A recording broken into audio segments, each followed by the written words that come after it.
আওয়ামী লীগকে নিষিদ্ধ করার দাবিতে অন্তর্বর্তী সরকারের প্রধান উপদেষ্টার বাসভবন যমুনার সামনে ছাত্র জনতার বিক্ষোভ চলছে। তারা কিছুক্ষণ পর পর আওয়ামী লীগ নিষিদ্ধের স্লোগান দিচ্ছে। আওয়ামী লীগের বিচার ও দলটির রাজনৈতিক কার্যক্রম নিষিদ্ধের বিষয়ে সুস্পষ্ট ঘোষণার দাবিতে গেল রাতে হাসনাত আবদুল্লাহর নেতৃত্বে এখানে জড়ো হতে থাকে বিক্ষোভকারীরা। প্রধান উপদেষ্টার বাসভবন যমুনার সামনে অবস্থান নেয় তারা। পরে সেখানে তাদের সঙ্গে যোগ দিয়েছেন এনসিপি ও বৈষম্য বিরোধী ছাত্র আন্দোলন ছাড়াও বিভিন্ন দলের নেতাকর্মীরা।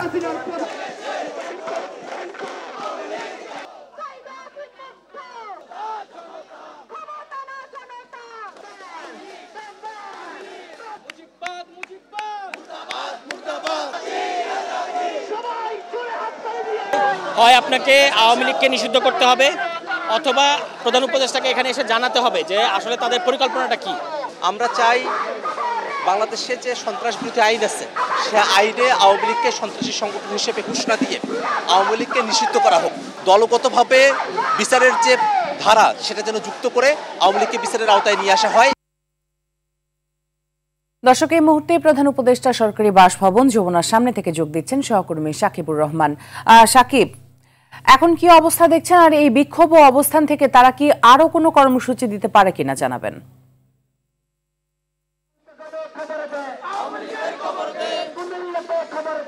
মিতু, এখনো কিন্তু তারা অবস্থান করে আছেন। তারা যে কথাটি বলেছেন যে যতক্ষণ পর্যন্ত না আওয়ামী লীগ নিষিদ্ধের ঘোষণা আসবে বা প্রধান উপদেষ্টা এখানে এসে তাদেরকে সুনির্দিষ্ট পরিকল্পনার কথা না জানাবেন ততক্ষণ পর্যন্ত তারা এখানে অবস্থান করবেন। এখানে তারা মুহুর্মুহু স্লোগান দিচ্ছে, আওয়ামী লীগ নিষিদ্ধের দাবি জানানো হচ্ছে এবং স্লোগানে স্লোগানে তারা পুরো জায়গাটি মাতিয়ে রেখেছেন। এছাড়াও কিন্তু ভোর রাতে হাসনাত আবদুল্লাহ একটি ঘোষণা দিয়েছেন প্রধান উপদেষ্টার বাসভবনের পাশে, অর্থাৎ যে ফোয়ারার মোড়টি রয়েছে ইন্টারকন্টিনেন্টালের পাশে, সেখানে একটি মঞ্চ তৈরি করা হচ্ছে। সেই মঞ্চে কিন্তু সবাইকে জড়ো হতে বলেছেন জুম্মার নামাজের পরে এবং সেখান থেকে হয়তো বা নতুন কোনো ঘোষণা আসতে পারে। তাদের যে আন্দোলনটি চলছে সেটির ঘোষণা আসতে পারে, এমনটি আমরা প্রত্যাশা করছি এবং ধারণা করছি যে এমনটি হতে পারে। মূলত কিন্তু যখন গতকালকে সাবেক রাষ্ট্রপতি আব্দুল হামিদ যখন দেশ ছেড়ে চলে যান তারপরেই কিন্তু মূলত এই আন্দোলনগুলো জাগ্রত হয়।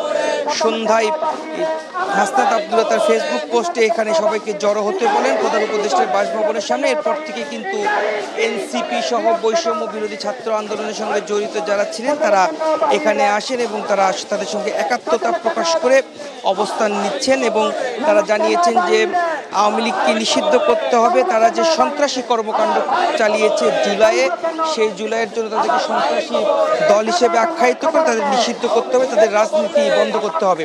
আরেকটি বিষয়, আসিফ মাহমুদ সজীব ভূঁইয়া উপদেষ্টা তিনি কিন্তু ফেসবুক পোস্টে একটি বিষয় উল্লেখ করেছেন যে আওয়ামী লীগের যে সহযোগী সংগঠন রয়েছে যুবলীগ, স্বেচ্ছাসেবক লীগ, তাদেরকে নিষিদ্ধের বিষয়টি তারা মোটামুটিভাবে ঠিক করেছেন, শুধুমাত্র আনুষ্ঠানিক ঘোষণা বাকি, এমনকি তার ফেসবুক পোস্টে তিনি উল্লেখ করেছেন। সব মিলিয়ে বলা চলে যে এখানে ছাত্রদের অবস্থান কর্মসূচি চলছেন। তারা চাচ্ছেন যে আওয়ামী লীগকে নিষিদ্ধ করা হোক। বিভিন্ন স্লোগান দেওয়া হচ্ছে। আওয়ামী লীগের যে সকল নেতাকর্মীদেরকে এখনও মামলার জন্য আটক করা হয়নি, গ্রেফতার করা হয়নি, যাদের নামে মামলা রয়েছে তাদেরকে কিন্তু গ্রেফতারের দাবিও তারা জানিয়েছেন যে কিভাবে তারা আসলে দেশে অবস্থান করছেন এবং পাশাপাশি অনেকে দেশ থেকে পালিয়ে বিদেশে চলে যাচ্ছেন, যার কারণে কিন্তু মূলত তারা বলছেন যে আসলে কিভাবে তারা দেশের বাইরে চলে যাচ্ছে সেই বিষয়গুলো নিশ্চিত করতে হবে। তারা যেন কেউ দেশের বাইরে আর চলে যেতে না পারে, যারা দেশের মধ্যে রয়েছে তাদের সবাইকে গ্রেফতার করতে হবে,